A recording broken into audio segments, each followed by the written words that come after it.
Leaders in Greenville County are sharing an update for us this afternoon. Let's go ahead and listen in. It's going to be content heavy. We're going to take a quiz afterwards. The good news is we are continuing to make progress on power outages. We are down to 37% of Greenville County without power, down from 50% yesterday this time. Blue Ridge Electric Cooperative, we're working closely with all our utility providers, but 2,470 people with Blue Ridge are still affected by power outages. Duke, there's about 96,000, almost 97,000 people that still are without power. Lawrence Electric, there's about 3,400 people that are still affected. And Duke Energy will be providing an update later today on their restoration efforts. You know, as these numbers get lower and lower, we're going to have to really work hard and fight hard to get down to zero, but we are working hard every day. We're working with hundreds of people out in the field that are doing search and rescue and damage assessment, and while we are getting back to normalcy, as Tom says, we still have a lot of people that are going through tough times. So we understand that. We're working hard every day to make sure that we can get power back on for people and get their property damages made whole. So with that, I'll turn it over to Jessica, and she'll give you some more numbers. All right. Good afternoon, everyone. Just a reminder that we encourage individuals, households, and businesses to go ahead and apply for that FEMA assistance.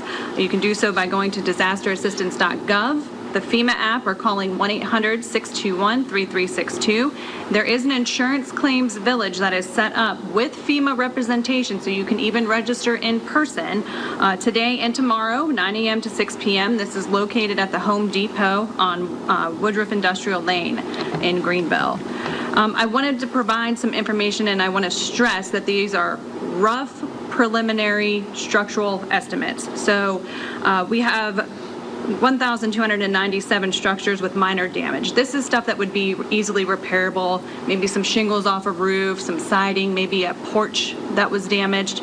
We have 642 structures with major damage, so this is structural damage or other significant damage that's going to require some extensive repairs, and we have 53 structures that have significant enough damage that it's considered a total loss.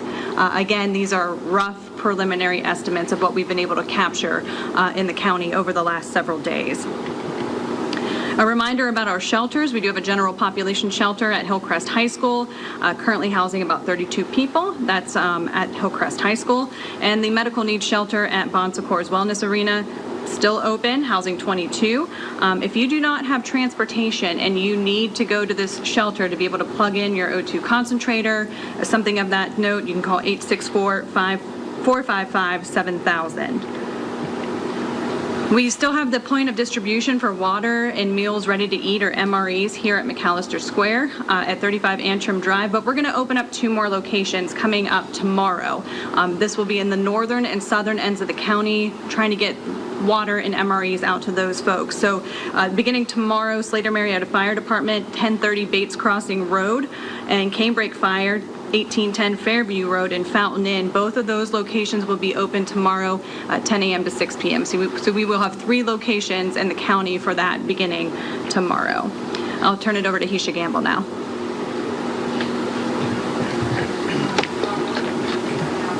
So we do have for you today the list of road closures that we know of. These are mostly due to washouts. So here we have listed the state road closures. These will be updated as more are identified, and detour routes will be established. Similarly, here are the closures we have for county roads. Again, washouts. We will create detour routes and give updates as to when these might be open.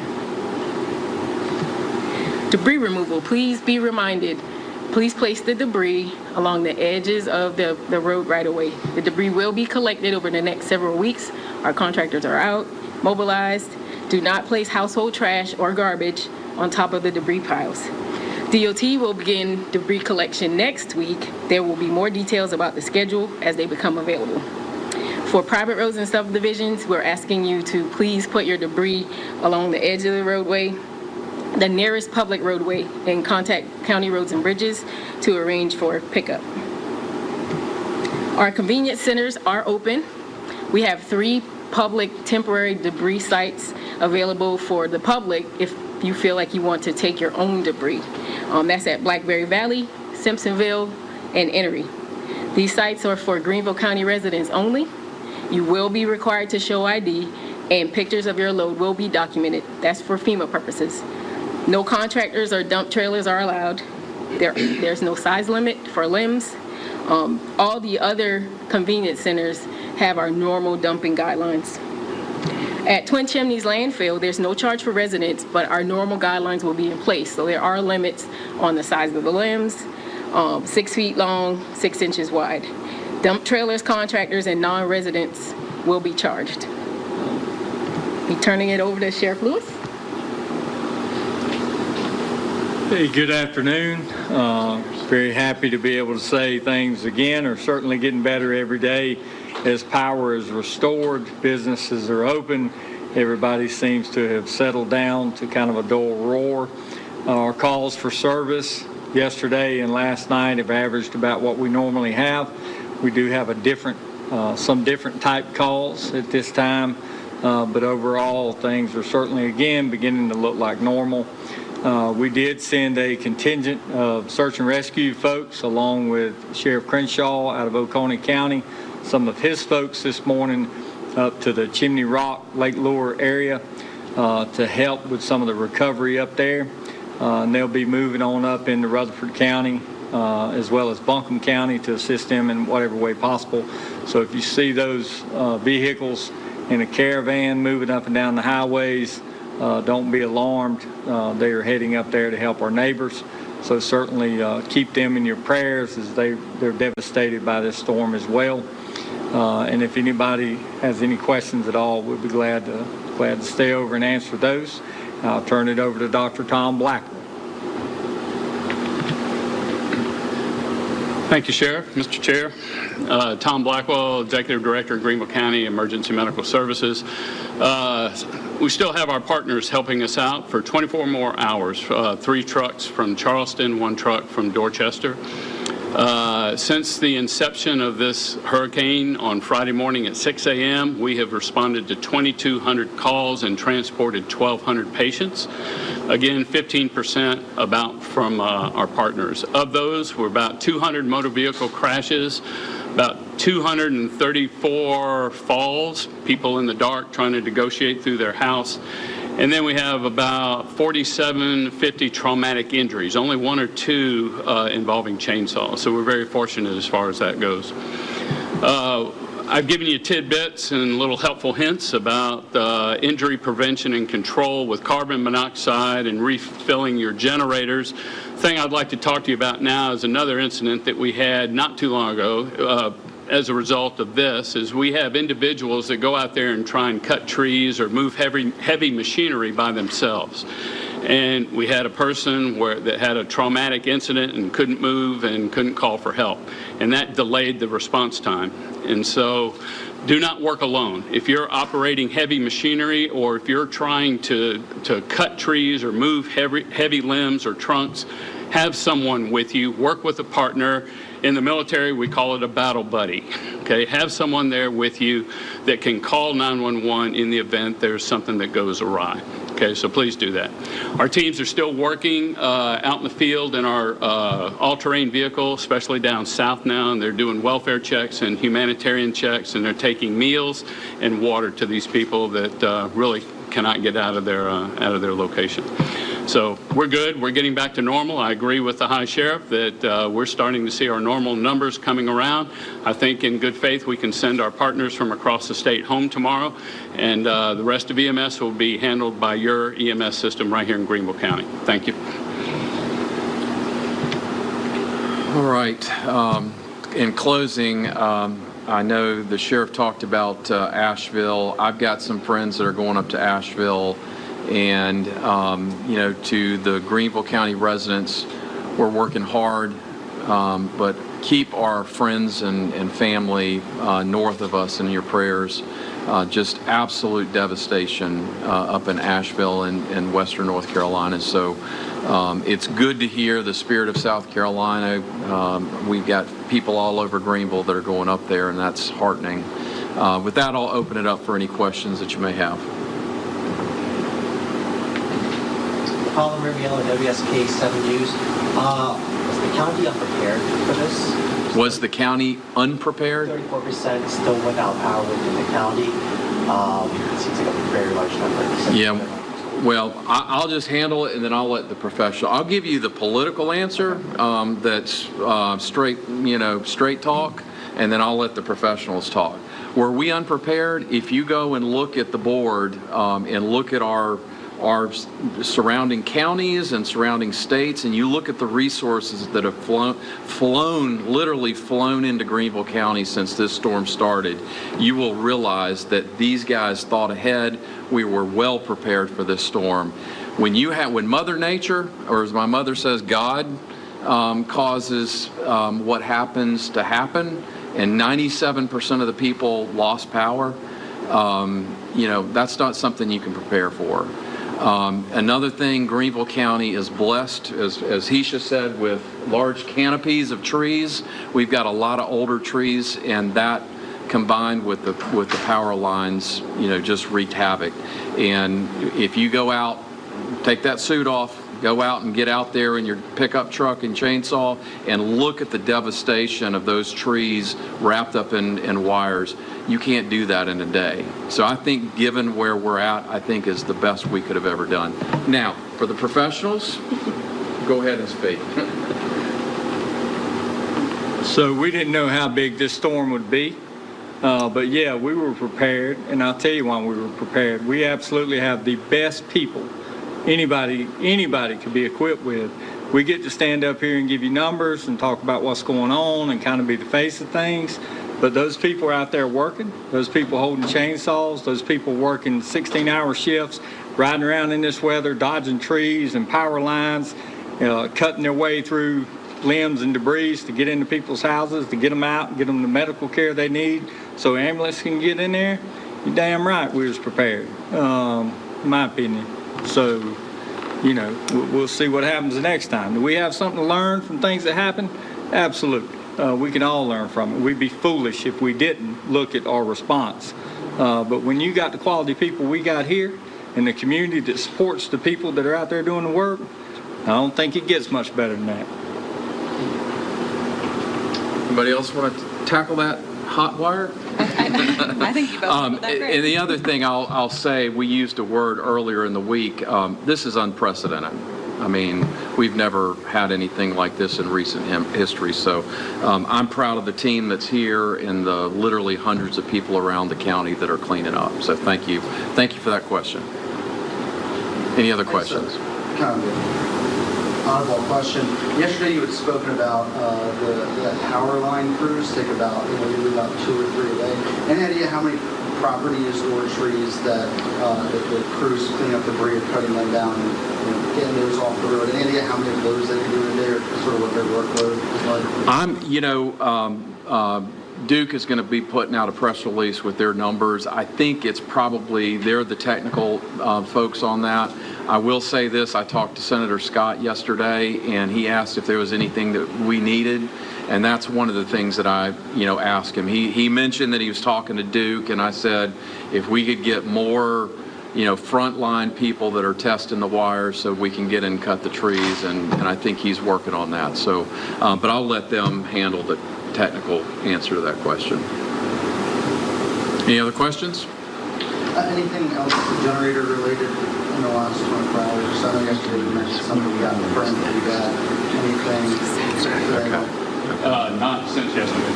Yeah, we're good. All right, go ahead. Final question. What is the economic impact of net loss or net gain from the infrastructure? I do not have those numbers. Is anybody? I was going to say that it's going to take some time to tally up all those numbers, both from the infrastructure side, your roads, your bridges, your electricity to the residents and businesses. That's going to take a long time to compile, but as FEMA comes in and starts working on their assistance, those numbers we'll start to get some information on. Thank you. All right, we anticipate, unless something changes, we'll have a press conference Saturday or Sunday, depending on the football games and how they go. But we will keep you updated as we have new information, but we'll be back here as quick as we can with hopefully some better numbers. Thank you. You've been listening to officials with Greenville County giving an update on the aftermath of Helene. Right now we want to take you to Columbia for a live update from state officials and Governor Henry McMaster. 1,000 service members responding to Helene, and we are continuing to build. Our engineer teams are fully engaged in the impacted areas, conducting debris clearance operations and chainsaw operations. We also have augmented our forces with additional forces from the Florida National Guard who are currently on the ground. Additionally, engineer elements from National Guards from Mississippi, from New York, from Michigan are also coming to the fight to assist us in responding to the storm. I want to take a minute to thank those states for assisting us in the response. Florida, Mississippi, New York, and Michigan, we appreciate them being here by our side in our time of need. We also have general purpose troops arrayed through the impacted areas. They're conducting missions for the distribution of aid. They're doing limited traffic control. They're also just generally assisting those county emergency management teams who are weary from having been on duty for a week responding to this event. We also have aviation assets, including helicopter rescue teams, assisting residents in both South Carolina and North Carolina. So, ladies and gentlemen, the South Carolina National Guard is on the ground in our communities, supporting our neighbors and our families, and we'll be here until we get past this. Thank you. Thank you, General. Secretary Justin Powell, Department of Transportation. Thank you, Governor. SCDOT has continuous operations in response to Hurricane Helene as we work to restore mobility to the upstate. Our crews continue to work to clear roadways from this storm's large debris fields. At present, we have 319 routes closed across the state. This is down from the 456 routes announced at the last briefing on Tuesday. Power line entanglements remain the single largest obstacle to reopening roadways. To combat that, we've been working very closely with our utility partners to expedite our shared mission in getting South Carolina back to normal. At the utilities' request, we have embedded 11 DOT crews with line crews to help remove tree debris as they work to repair lines.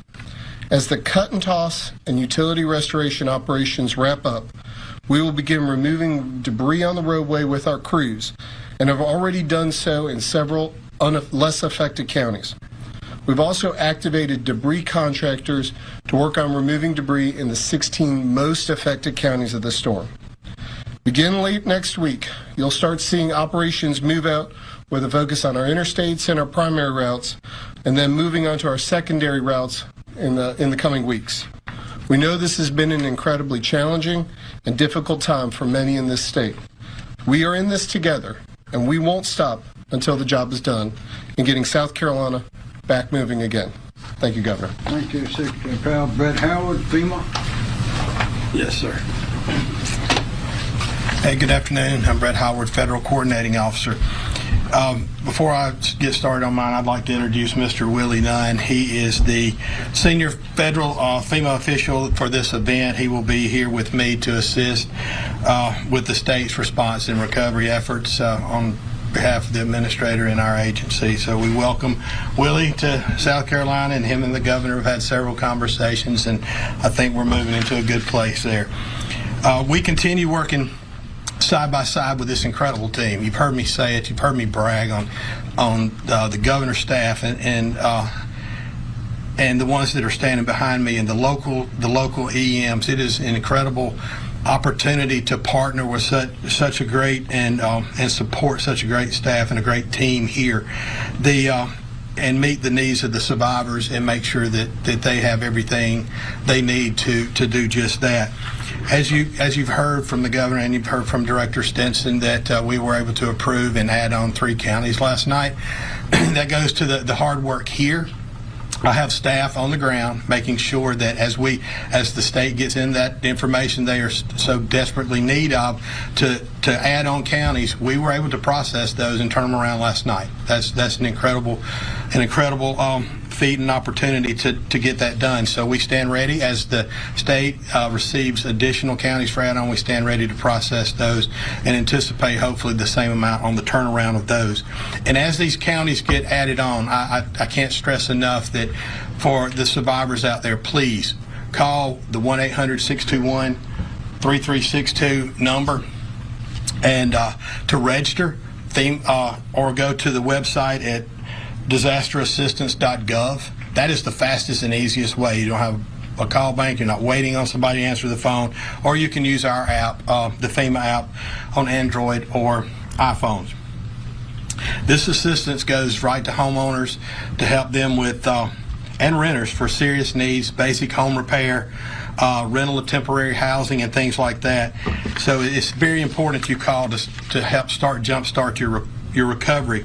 We have disaster survivor assistance teams that are on the ground today. They're in the shelters. They will be out in the communities very soon and be going door to door where it's safe to do so, working with the state to make sure that we target those areas as the state and the locals see the need, to make sure these teams are out there interacting with the survivors to help them get registered or meet anything that they need from us.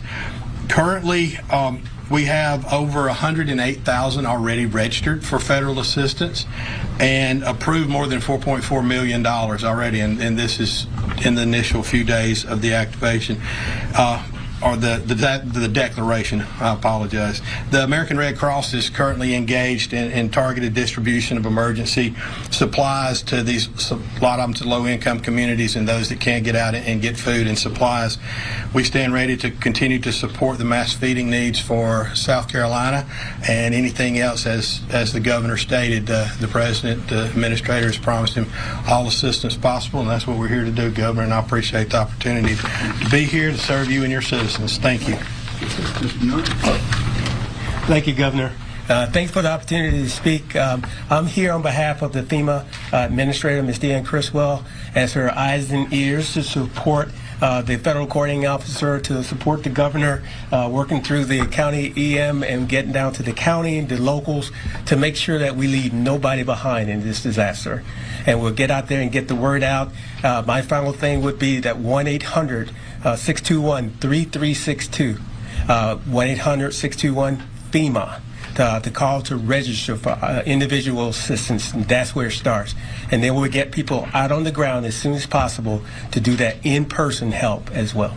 So thank you. Thank you, sir. Director Robert Woods, Department of Public Safety. Thank you, Governor. Robert Woods, Director of the South Carolina Department of Public Safety.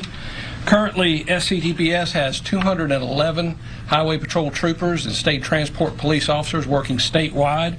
111 of those are working in our upstate troops 2, 3, and 4, as well as in Aiken. 38 of those personnel are assigned to SLED missions, security and law enforcement missions. Tonight, we'll have 113 of our law enforcement personnel working statewide and 51 of those in the impacted area. I do want to make a particular point of emphasis regarding highway safety. Highway safety is always a partnership between law enforcement and the motoring public, especially in a disaster. I would just ask again that all motorists remain particularly cautious and attentive to the hazards that are out there, either debris in the roadway, or on the roadside. Look out for utility workers, DOT workers, and law enforcement, other emergency personnel that are working along the roadside. Please be particularly attentive to that. As the governor's already mentioned, one of the hazards that persists are these traffic signals that are that are currently not working. Please look out for those, especially when you're getting into the nighttime hours. All hazards during the nighttime hours, but when you're approaching an intersection that would normally be controlled by a traffic light, and it's not, treat that like a four-way stop. Come to a complete stop just like you come to a stop sign, and then yield to the traffic on the right before you proceed. If you have questions as to what that looks like, refer to the DPS Facebook page. There's static diagrams as well as an animated video that'll help you understand what that looks like. Governor, that's all I have. Thank you. Thank you, Mr. Woods. Chief Ben Duncan, Officer of Resilience. Thank you, Governor. Ben Duncan, Chief Resilience Officer, South Carolina Office of Resilience. It is our responsibility to lessen the impact of disasters on our citizens, our economy, and our natural resources. We do that through many ways, home repair and replacement. We do it through infrastructure projects, stormwater infrastructure projects, and matching grants to cities and counties that don't have the funds they need. We also do that working with nonprofit organizations. One, SC is the organization that we're working with now. They have a long history of working with this office and with the state of South Carolina on disasters. They work with Hurricane Matthew, Hurricane Joaquin, and Hurricane Florence. They assisted more than 2,000 citizens in their home repairs and other needs that they may have. And today we have Ms. Erin Johnson with us, who is going to, from 1SC, who's going to come speak to you for a second. Ms. Johnson. Thank you for having me. Again, I'm Erin Johnson from Central Carolina Community Foundation. We house the state's philanthropic disaster relief fund, the 1SC fund. As Mr. Duncan mentioned, the fund began in 2015 and has since responded 4 different times to disasters that have hit our state, returned people to safe, secure, and sanitary housing. We reactivated the fund again this weekend and have since received commitments of over $1 million already from very generous corporations and individuals from around our state and our region, and we have a lot of work to do. We will be making grants to nonprofits who are responding within counties to be able to help our most vulnerable citizens and residents within our state. We will get grants out as soon as possible. Our goal is already next week to get out emergency response grants to our nonprofits who are on the ground, and then we'll begin making grants to nonprofits through an application process after that. So we're ready to get to work, and we really appreciate the governor and his staff for their support. Thank you, ma'am. Chief Mark Keel, SLED. Mark Keel, P. SCDC and Department of Public Safety have 180 personnel supporting local sheriffs and chiefs around the state with security-related missions in 17 counties and 3 cities. Those 17 counties are Aiken, Allendale, Anderson, Bamberg, Barnwell, Cherokee, Edgefield, Greenville, Greenwood, Hampton, Lawrence, Lexington, McCormick, Newberry, Oconee, Pickens, and Spartanburg, and the cities of North Augusta, the city of Union, and the city of Packlet. SLED's regional captains and myself have been in contact with our sheriffs this morning and are assessing their current anticipated needs for assistance. As sheriffs and chiefs release resources from their jurisdictions, we will either reallocate those or demobilize those personnel for other assignments. This morning, we increased the number of law enforcement personnel assisting Edgefield County Sheriff's Office with providing a heightened law enforcement presence for line crews working in the area. ESF 13, which is law enforcement, and ESF 12, the Office of Regulatory Staff, are staying in constant communication regarding security for our line crews in those impacted areas. SLED's aviation unit will be conducting damage assessment. We're in Pickens again today. We're continuing to provide security at Bon Secours Arena, food and supply distribution locations. The City of Union will be releasing those personnel from Conway PD tomorrow, and ESF 13 is continuing to receive and staff requests for additional security missions as requested. Completes my report. Thanks, Chief. Commissioner Hugh Wells, Department of Agriculture. Thank you, Governor. Good afternoon. At these reports, you'll normally hear a lot of data heavy reports. We don't have that for agriculture as we are still assessing, but I will give you what we know. The parts of the state hit by Helene are mainly livestock, trees, forage, poultry. We've had some damage to cotton and pecans as well, pecans in the low country. There also reports of some produce losses for our fall produce crops. We'll give you one example. One of our state's largest pecan growers in Edgefield County will have a total crop loss, and 70% of their mature orchards are on the ground. Infrastructure is taking a big hit on our farms. Infrastructure for agriculture might be fencing, drainage, storage structure, or production facilities. Power outages are now having an impact, and they are straining poultry and livestock operations, dairy farm, feed mills, food manufacturers, and they're all running on backup generators. We're working through our ESFs here at EMD to manage the potential impacts. We'll give you some poultry losses that we know, and they come from generator failure, just over 300,000 poultry, chicken losses from almost 100 poultry farms that are operating on backup generators. We'll point out that agriculture is a team, as Clemson Extension agents as well as our own staff members are out in the field helping farmers assess damages. We've attempted to contact our food manufacturers, feed manufacturers, retail food establishments, dairies, produce farms that our agency is involved in regulatory status.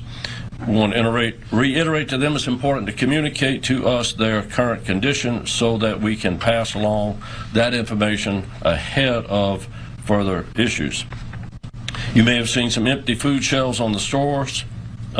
Grocery stores. We're not concerned at this point in time about a widespread food supply impact. There are local impacts that we're working with as the food supply chain works to get over this. In the coming days and weeks, we will work with FEMA and others to make sure our farmers are aware of the coming resources from federal and their state partners. I will point out that farmers and their employees, just like all of us, are residents. So again, we need to make sure that they're aware of the resources available to them for their homes. Point out that between the summer drought, Tropical Storm Debbie, and now Helene, every part of the state's agriculture has been impacted in 2024.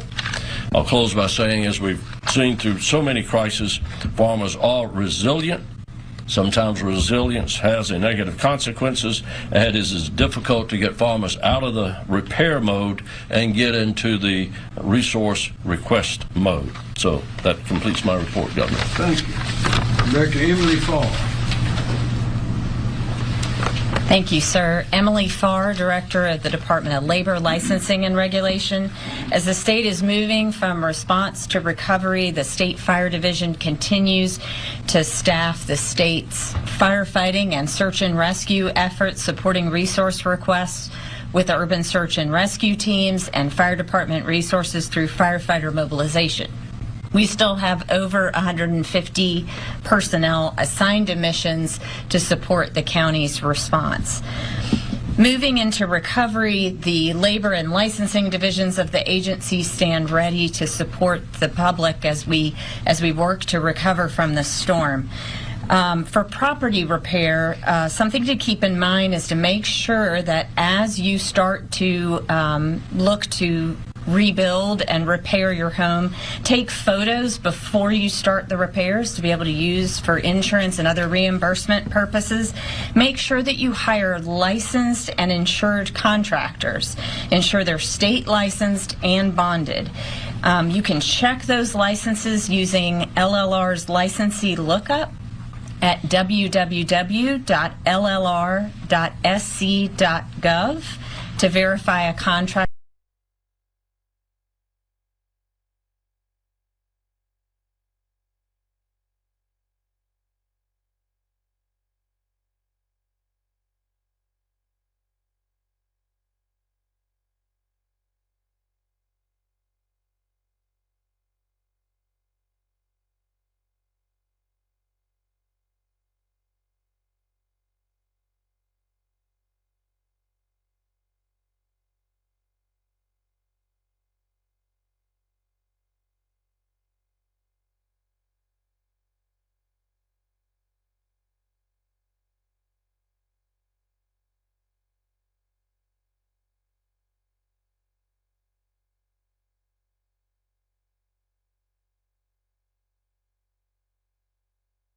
And just a note, a couple of times, please keep in mind that very important generator and candle safety, continuing to urge citizens to make sure those generators are not run inside the home or in an attached garage. Keep them at least 20 feet away from windows, doors, etc. to the home. All of this and many other messages are available on the agency's website at llr.sc.gov/emergency. Many other messages there. So thank you, sir. Thank you, ma'am. Director Mike Leach, Department of Social Services. Thank you, Governor. Mike Leach, Department of Social Services. As of 12:15 today, South Carolina currently has 18 total shelters open. 11 of those are general population shelters, and 7 are medical needs shelters. And we have 5 shelters on standby across the state. We're currently serving 248 individuals in the general population shelters, and there are 47 individuals in the medical needs shelters, and we continue to work with Department of Public Health on these operations. We do have over 300 DSS personnel who have worked in these shelters since the beginning. 69 of them have done multiple shifts in this work.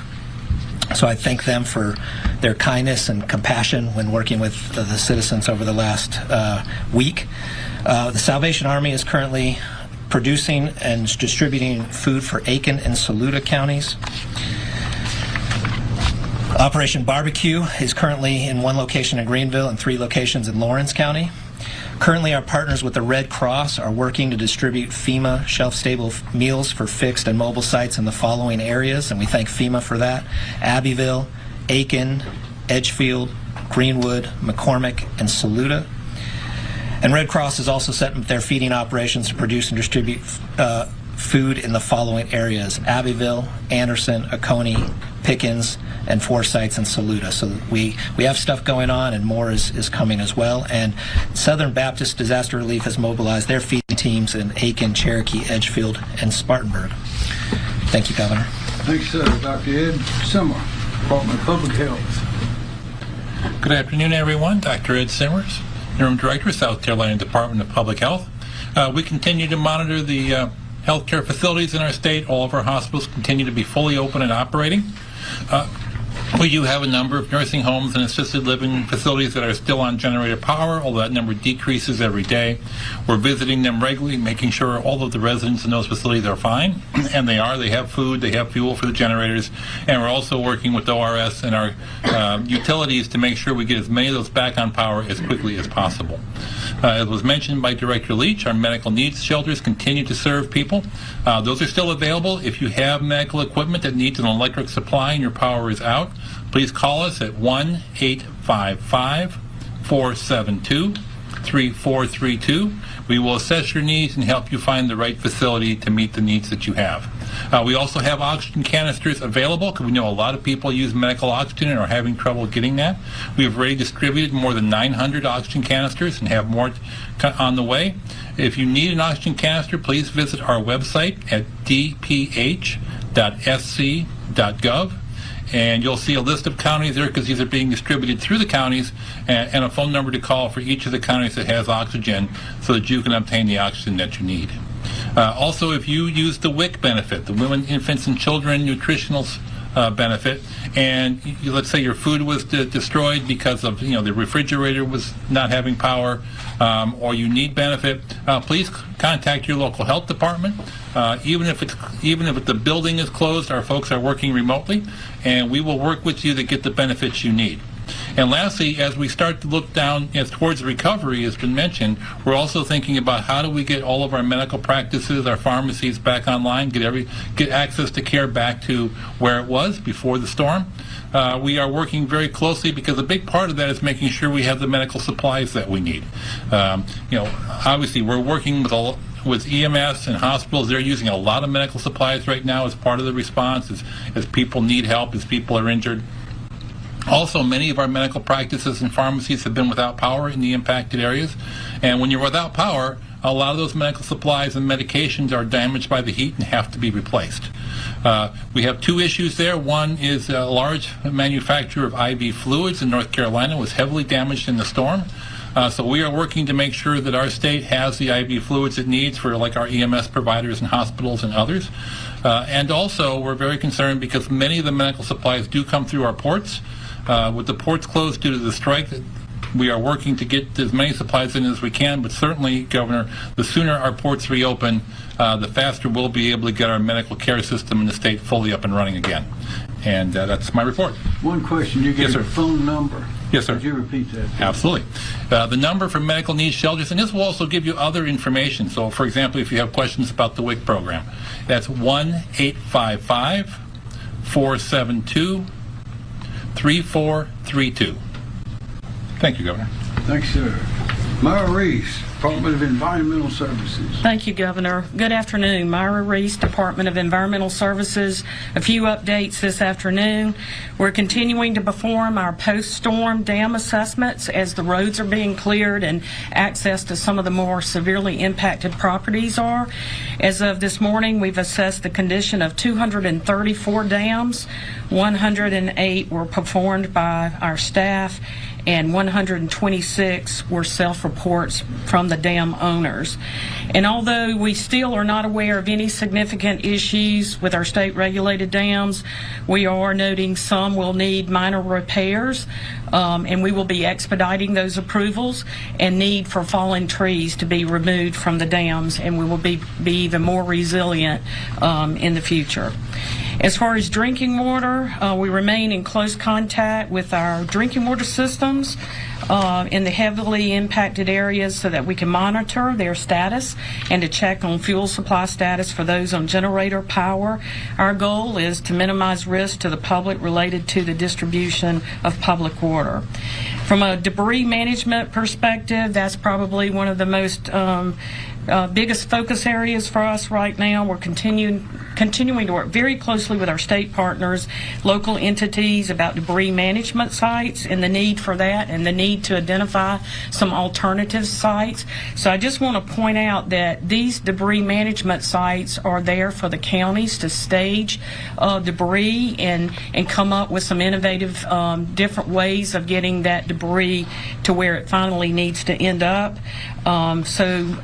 When it comes to you as individuals and community members, as you clean up your properties, just a reminder that you should contact your local or county government to obtain information specifically about what you should do. And in closing, I just want to again thank all of our local emergency management officials, so many of our state partners who are helping out the owners of private wells across the state. And I will mention this number again as power is restored and you have any questions about your well, please call this number 1-888-761-5989. That's 1-888-761-5989. Thank you. Thank you, ma'am. And finally, Marcia Adams. Good afternoon, Marcia Adams, Department of Administration. I just want to say thank you to all the offers of assistance from citizens across the state. We have many charitable organizations such as food pantries, faith-based organizations, and other nonprofits on the ground in the local areas providing the exact goods and services to meet the needs of those folks. You can find a list of those charitable organizations on semd.org/recovery/volunteer and donate. And included is the 1SC fund in that and a little bit about that fund that you just heard about previously. We have had lots of calls from groups conducting food drives for disaster relief. We ask that they contact their local food bank and get a list of the most needed items and then coordinate with those food banks because they will deliver that food to the people who need it. And finally, we have lots of folks who want to volunteer. We ask that you register at volunteersc.org. There's also a link to that on the EMD website. Many of the volunteering opportunities do require some specialized training. We want to make sure everyone is safe. Please don't self-deploy. I promise you will be called as those volunteer opportunities arise. Thank you. What does self-deploy mean? Go out and start volunteering by yourself without being in an organization. Okay, and also the website was what? The website is scemd.org/recovery, volunteer and donate, and from there you'll have a link to the volunteersc.org. Okay. Thank you very much. Any questions? Question for Brett. Sorry. Might as well come on in. Yes, sir. So you mentioned financial assistance through FEMA for homeowners or renters. Is that for people with or without insurance? Or without insurance? Is it just for people without insurance, or is it open to everyone else?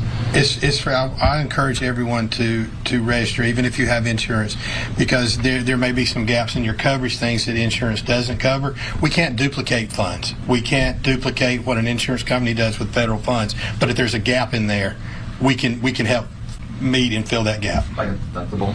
If someone has a deductible on their coverage? I can't give you a definite answer, but they just need to call and let's work through the process to see what that looks like, okay? You also mentioned on Tuesday that this is a marathon. It is. I know it would be hard to put an actual date on when things will get back to normal, but what's the reasonable expectation when life may be back to normal, especially in the upstate? That is I can't give you a date on that. What we're going to work with the state, and this is probably some of the governor's response also to answer that question. There's going to be a new normal in the upstate area, because there's some things that we're going to replace and we're going to fix, and we're going to assist the governor in building back better. Right? We're going to have the opportunities to do some things and build back better. But it's not ever going to be like it was. So there's going to be a new normal, and we're going to strive to get there as fast as we can and make it even better than it was. That's our goal here, is to recover. But it's not going to happen tomorrow. It's not going to happen next week. It's a marathon. It's going to be down the road a little bit, but we're here taking every step, every day, getting a little bit closer to that. Thank you. Further questions? I know medical supplies were listed, kind of talking about the port strike and everything like that.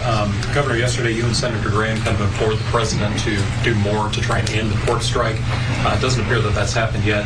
Do you have any comment on that and the ongoing strike? No, but the Taft-Hartley Act provides that if a strike endangers the health or security of the nation, that it can be enjoined by the president. So this strike has just begun, and it's the entire Atlantic and Gulf Coast, all the ports. As you've heard today and before, it has medical implications, but has implications all over our state. Someone estimated officially one time that 1 out of 10 people in the state have a job, an occupation, or a career that depends on an operating port. And the estimate of the commerce, the value of the commerce is created is enormous. There's one estimate that each day costs the state about $200 million. I don't know if that's accurate, but that's been stated. But we'd like for it to end right now, because we're already dealing with a natural disaster, and we don't need a man-made disaster at this point. Mr. Kinney. Governor DeSantis today said he's sending Florida National Guardsmen and Florida State Guard to ports in Florida to try to get things moving as best he can. Is that something you would consider if this strike is prolonged? We'll consider most anything to get it started again. Our port is a little different from the one in Florida because of the ownership of the machinery, the ownership of the property. But the Taft-Hartley Act is the best answer, and that should be done right away, because of the situation that our state, parts of Tennessee, of course, North Carolina, Florida, Georgia, we're in trouble. And a strike, the longer it goes, the damages go deeper and deeper. Governor, we're seeing some reports on social media of folks panic buying things like toilet paper, which doesn't even come internationally, but nonetheless, they're doing that.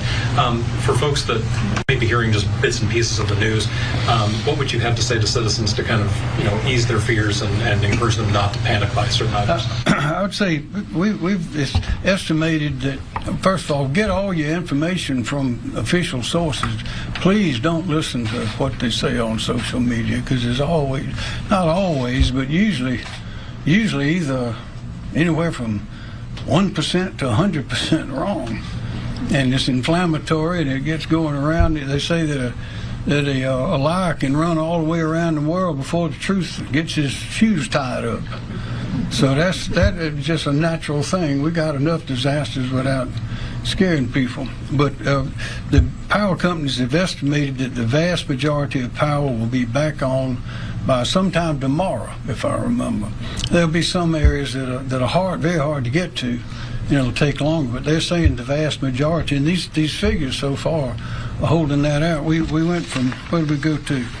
We started 1.3 on last Friday, and as of today, earlier today, we were at 388,000. So we've gone from 1.3 million to 388,000, and as you've heard, more and more people are coming in from all over the country to help. We got everybody on the field, and we've been through these things before. We're very well coordinated. We communicate, collaborate, cooperate, and that's why we're making such progress. Governor, yesterday Secretary Mayorkas said FEMA does not have enough funding currently to get through the rest of hurricane season. Do you have any concerns about South Carolina's needs being met for both this storm and any future storms later this season? We want to get through this one, and we've been promised by every official who's in a position in the federal government to promise it that we're going to have whatever we need. Now, you can't replace broken trees, 150-year-old trees. You can't replace these orchards and pecan groves. You see the pictures of those that make you want to cry. We can't replace these people who have died as a result of this, 41 so far. But we're trying to prevent further deaths. There's no reason for anybody else to die as a result of this storm now, if we're very careful and we work together. But the federal government has a way of finding money. Even if they don't have it, they'll go borrow it from somewhere. But if we just get through this one, the hurricane season will be over for long, and we'll be just fine. Aside from the federal money, it's beginning to look like this may be the costliest storm in the state's history. Some of our smaller counties have certainly been very hard hit. Can you envision maybe that you and through the General Assembly might have to be doing some direct aid to local governments after this? Maybe, but also we want to try to create some new sources for aid, particularly for the farmers, for food sources, because there's just a patchwork of things here and there. They're not really a part of FEMA, which moves pretty quickly. It moves at government pace, but it does move quickly compared to this patchwork. But we have to do something about that, and we've been speaking with yesterday, for example, Congressman Timmons and Jeff Duncan, Congressman Duncan, and Senator Graham, as well as the president, about having appropriations, FEMA style, for the farmers, because without food, without something to eat, we're all in trouble. And we have a great farming community here. We have our agribusiness is enormous. It's the biggest part of our state. It's bigger than manufacturing, bigger than tourism, and we have to take care of it. For our regulatory folks, are there any laws regarding generators? I know a lot of grocery stores lost power, had to throw away a lot of foods, a lot of meats. Are there any rules or regulations surrounding generators and backup power for any of those retailers? You mean requirements? Do you know something? I don't actually. I'm not aware of a state regulation regarding it. It's really the safety message of the fact that when you do purchase the generator, what you do with it within your business or your personal home or anything like that. So. But and I know in Florida they have a building ordinance for, I don't know what all buildings it covers, but I know it's filling stations, those kind of things. They have to have a generator for situations like this. Of course, they have hurricanes more than we do. But this ought to be a good incentive for the free market to understand the benefit that it would be on sales and business to be able to say that your station does not close down in storms. So I think the free market is going to add a lot to that. Questions, if there are any? Yes, sir. I will note that within our healthcare regulations, hospitals, nursing homes are required to have generator and test them regularly as part of their emergency plan. Anybody else got something? I can add to that. And from an environmental perspective, it's just very large generators that we test for air quality emissions, but nothing to the extent of the generators that are being used for these response efforts. Governor? Yes, sir. Have there been any more conversations on what the state might do to incentivize getting those power lines buried for future storms?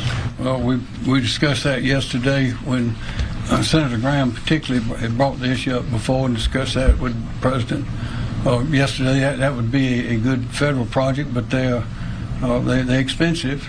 But we wouldn't have some of the problems we have now if we had more in certain places, and of course that would save us a lot of these expenses. But there are a lot of discussions. Every time we have something like this, we learn things that we can do a little bit better. Governor, you tabletop these coastal storms. Do you need to maybe start tabletopping and simulating storms that come from the Gulf? Maybe change things up a little bit? We might start simulating those that come from the moon if this keeps happening.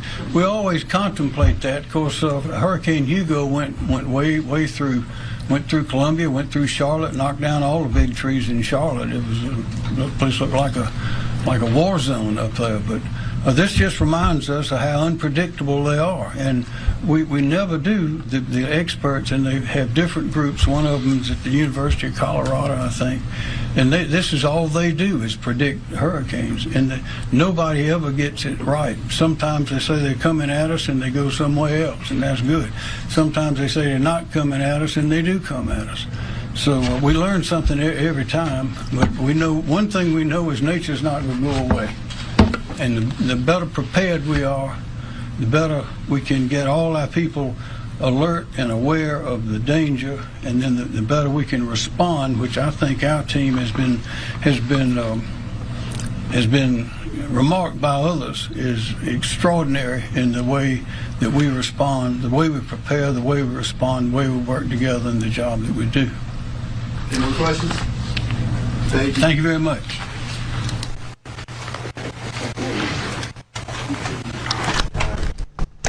And you have been listening to an update this afternoon from South Carolina Governor Henry McMaster and state officials. A lot of updates once again this afternoon. Absolutely. And we did miss the start of the governor's statements live when we were getting an update from Greenville County officials. So we do want to go ahead and show you that first portion of Governor McMaster's statements.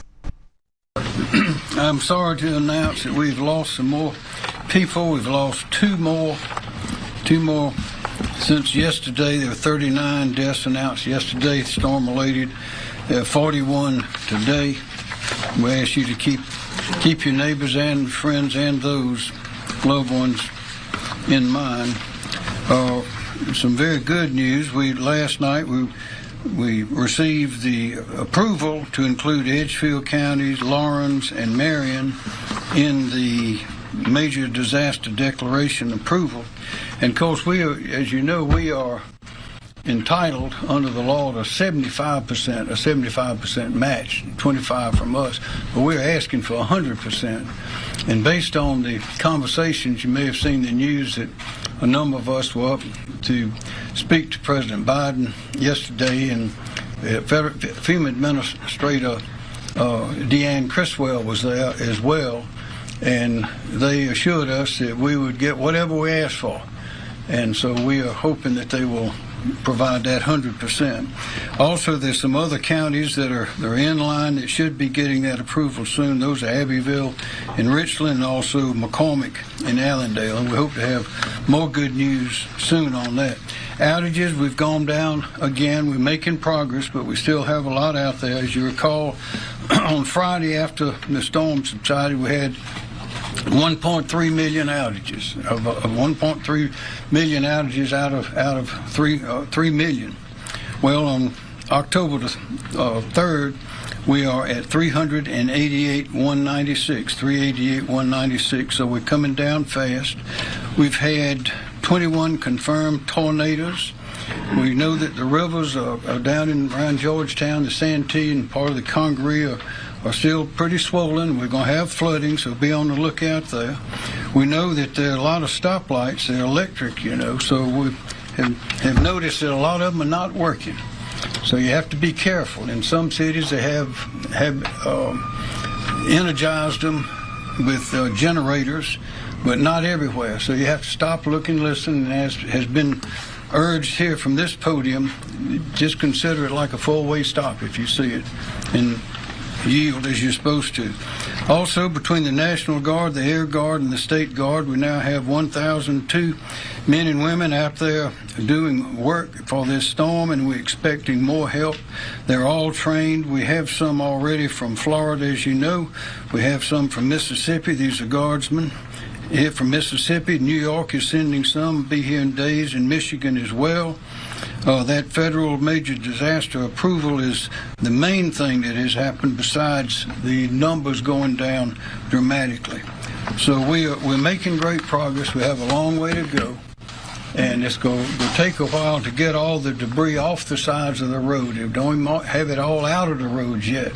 I was in Greenville yesterday, and it's just a crying shame to see some of these big, beautiful trees, 150 years old.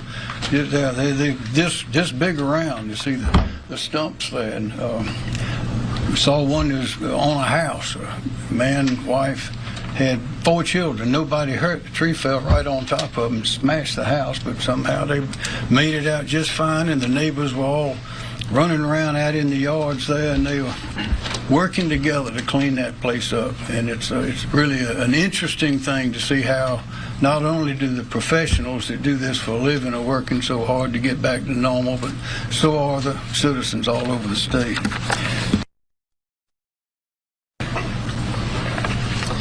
Thank you, Governor. Andrew Phillips, South Carolina Emergency Management Division Chief of Preparedness. SCEMD continues to monitor and coordinate with the SCDNR Flood Mitigation Program and NWS hydrologists regarding the ongoing river flooding. Rivers in the far eastern part of the state are still rising as water works its way downstream. The Santee River in Georgetown and Berkeley County areas went into major flood stage early this afternoon and is expected to crest on Saturday and will stay relatively high into next week. Some homes in Georgetown County will likely be impacted, and there will be limited access to certain areas. But I still want to emphasize that impacts from this river flooding will mainly be limited to flood-prone areas along the river. Impacts are not currently expected outside of these areas. Local officials have been conducting public messaging and issued alerts to communities along the river, and we continue to coordinate with those county emergency managers. We urge everyone who lives along the rivers in eastern South Carolina, especially along the Santee River, to listen to messaging from their local officials. Thank you. Question: when you Yes, say sir. flood-prone areas, that means areas that typically flood? Yes, sir. Ones that are along the immediate river, and the local emergency managers are very well aware of those. Okay, thank you. Thank you, sir. Andrew Bateman, Office of Regulatory Staff. Thank you, Governor. Andrew Bateman, South Carolina Office of Regulatory Staff. As the Governor mentioned, outages still do continue to decrease. Currently, we're at about 388,196. That's down about 90,000 since yesterday. The ORS does continue to work with utilities, state agencies, and others in an effort to help bring down outages statewide. I would, though, encourage patience, as some of these systems are actually a total rebuild, not just necessarily a repair. The top 3 counties for outages are Greenville County at 106,952, Spartanburg County at 83,712, and Aiken County at 43,975. Thank you, Mr. Governor. Thanks, sir. Dr. Kim Stinson. Thank you, sir. Kim Stinson with State EMD. State Emergency Operations Center still remains at operating condition 1, which is our highest level of readiness. Our top priorities right now are maintaining communications, clearing roadways, power restoration, shelter operations, food and water distribution, and damage assessment. We currently have 10 of our regional personnel deployed to the most impacted counties to assist with local authorities. And we continue to closely coordinate with the county emergency management officials on a nearly constant basis. Right now we've got 19 county emergency operations centers that are currently activated with 27 counties that are at steady state operations. Operational focus includes power restoration, road clearing operations, filtering, food and water distribution, and damage assessment. And in the damage assessment area, in the affected areas, we have some updated information. On the residential side, we've got 23 counties that are reporting over 3,500 damaged homes, of which 196 are considered destroyed, and over 1,100 are considered with major damage. In the public assistance area, and that's the infrastructure damage, emergency protective measures, and debris, and there's a considerable amount of debris is being reported by 38 counties for a total of $16 million. County governments are closed in 4 counties today, which is trending down. In the logistics area, we have actioned over 800 requests, of which 300 have been completed with 500 in progress.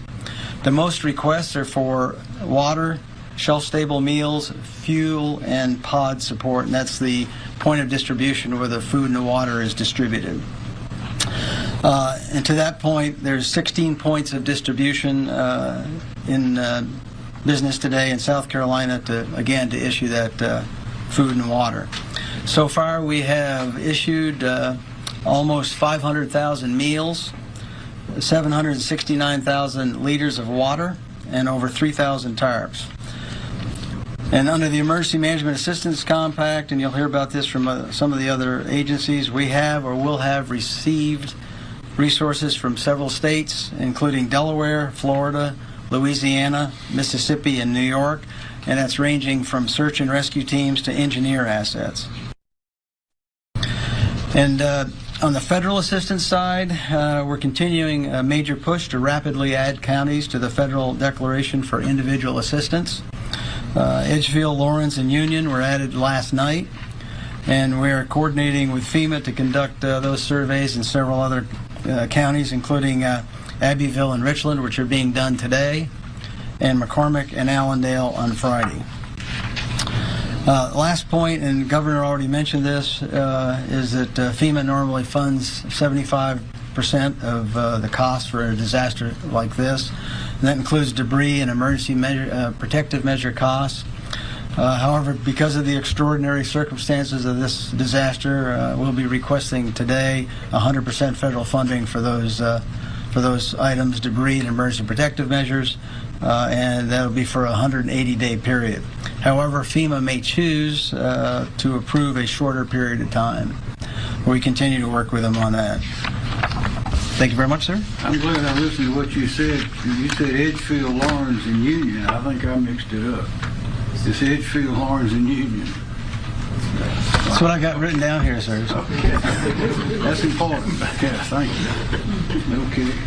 Brigadier General Robin Stilwell, National Guard. Thank you, Governor. Good afternoon, ladies and gentlemen.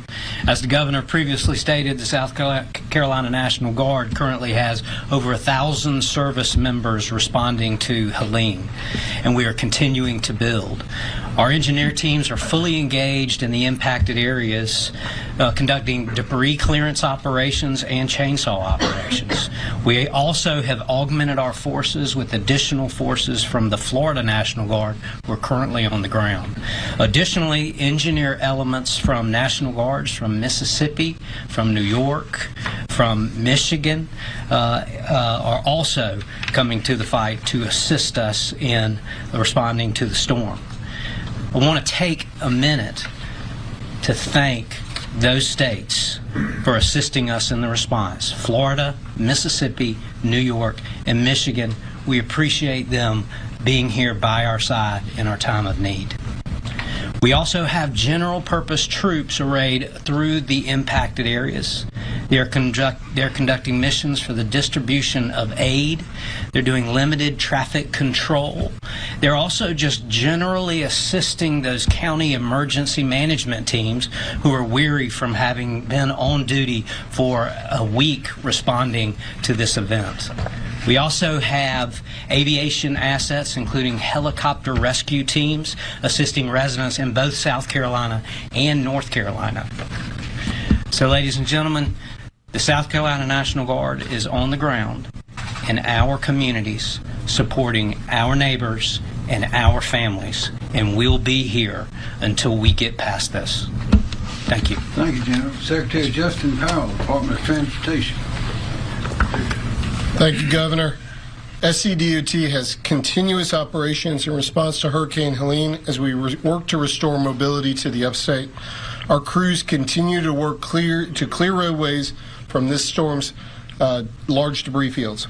At present, we have 319 routes closed across the state. This is down from the 456 routes announced at the last briefing on Tuesday. Power line entanglements remain the single largest obstacle to reopening roadways. To combat that, we've been working very closely with our utility partners to expedite our shared mission in getting South Carolina back to normal. At the utilities' request, we have embedded 11 DOT crews with line crews to help remove tree debris as they work to repair lines. As the cut and toss and utility restoration operations wrap up, we will begin removing debris on the roadway with our crews and have already done so in several less affected counties. We've also activated debris contractors to work on removing debris in the 16 most affected counties of the storm. Begin late next week, you'll start seeing operations move out with a focus on our interstates and our primary routes, and then moving on to our secondary routes in the coming weeks. We know this has been an incredibly challenging and difficult time for many in this state. We are in this together, and we won't stop until the job is done in getting South Carolina back moving again. Thank you, Governor. Thank you, Secretary Powell. Brett Howard, FEMA. Yes, sir. Hey, good afternoon. I'm Brett Howard, Federal Coordinating Officer. Before I get started on mine, I'd like to introduce Mr. Willie Nunn. He is the senior federal FEMA official for this event. He will be here with me to assist with the state's response and recovery efforts on behalf of the administrator in our agency. So we welcome Willie to South Carolina. We have been getting updates throughout the afternoon from South Carolina Governor Henry McMaster and also from several counties around the upstate. I'm going to go ahead and recap some of the things that we've just learned from first our update from state officials and Governor McMaster. According to the South Carolina Department of Public Safety, sadly, 41 people have now died as a result of this storm. More people have now died from Hurricane Helene than Hurricane Hugo in 1989. The governor says the number of counties eligible for federal disaster assistance has continued to grow, and it does now include Lawrence County. And officials say surveys in Abbeville County are happening today. Now, this is all in addition to many other counties in the upstate that are already on that list for federal aid. Those counties include Anderson, Greenville, Spartanburg, Cherokee, Oconee, Greenwood, and Pickens counties. If you need help, we have put information on how you can apply for assistance on WYFF4.com. There's also a phone number that you can call. It is 1-800-621-3362. Officials say 108,000 people are already registered in South Carolina, and $4.4 million have already been approved for people in the state. And officials have been saying all week, if you're not sure if you are eligible, go ahead and apply. This can help to support things that are uninsured and also underinsured. Some other information that we've received from state officials: 18 total shelters are open in South Carolina. Officials saying power line entanglements are the single largest obstacle to opening the roadways. And they say DOT crews are now working with line crews to help clear those trees and speed up that process. Greenville and Spartanburg counties continue to be the top two counties with power outages in the state. Also this afternoon, we did get an update from Greenville County officials. That update happened just a short time ago, around 2:30 this afternoon. And here is the latest update on power outages in Greenville County. 37% of Greenville County currently does not have power, according to county officials. That is down from 50% yesterday at this time and down from 72% on Tuesday. So there is progress being made, but still a lot of work ahead. Officials continue to encourage people once again to apply for that FEMA assistance. You can head to WYFF4.com to learn more. And officials say you can also in Greenville County go to the Home Depot on Woodruff Industrial Lane to register for that help if you would like to get that help in person. Officials in Greenville County this afternoon also provided an update on the damage in the county, saying 1,297 structures have what's considered minor damage in Greenville County. 642 structures are considered to have major damage in Greenville County, and 53 structures are considered a total loss. As for shelters remain open at Hillcrest High School, and there is also a medical needs shelter that is open at the Bon Secours Wellness Arena. That is for people who may need help plugging in medical equipment. Officials saying that there is plenty of room at both of those shelters. We also learned there at the medical needs shelter at the Bon Secours Wellness Arena, not only do they have room for people who need help, but they also have room for caregivers as well. And if you need food or water in Greenville County, you can go to McAllister Square for that. And we're told more locations for food and water will be open in Greenville County tomorrow, which is Friday. Those new locations will be the Slater Marietta Fire Department and the Canebrake Fire Department in Fountain Inn. Again, both of those places will be open and providing food and water tomorrow. Let's go ahead now and talk about some of those overall power outages and get some more information about that. Numbers here for you right here on your screen. So Duke Energy overall is saying in the upstate, more than 220,000 customers are still without power. But look at those numbers in Western North Carolina. According to Duke Energy, 167,000 outages are still reported in Western North Carolina. Blue Ridge Electric Cooperative says a little more than 15,000 of their customers are still in the dark. And also we got these numbers into our newsroom from Lawrence Electric, saying more than 20,000 of its customers remain without power. Well, to Western North Carolina now, Buncombe County leaders are continuing recovery efforts across the area following Helene. During a news conference this morning, we heard from a FEMA representative for the first time there. We have about 5 teams right now, and they're primarily focusing on the points of dispensing. So as people receive supplies, they are registering for assistance. Over the next few days, as we receive more teams, we'll be fanning out throughout the community, including areas that are typically hard to hit. Officials are asking for volunteers with 4-wheelers as well as supplies like bleach as the cleanup continues. Leaders in Buncombe County say that there are pockets of people who are isolated because of landslides. So the exact number of people who are missing, they say, is not available. And we are continuing to see new videos showing the extent of that damage in North Carolina. Just really astonishing and heartbreaking to see. Chris Faber captured this video from his 3rd-story apartment in Asheville. He says he saw trees, you saw them there, shipping containers and complete buildings wash by. Also what appears to be here the exterior wall of a building. That debris was later confirmed to be at least part of a local tea business, which lost everything to Helene. Wow. The owner of that business tells CNN she thought moving everything at least 3 feet off the ground would be enough to avoid those floodwaters. She had no idea her entire building would be swept away. In Weaverville, which is north of Asheville, people continue to clean up and deal with the power outages there. The mayor of Weaverville, Patrick Fitzsimmons, also says that the town is working to get its water system back up and running.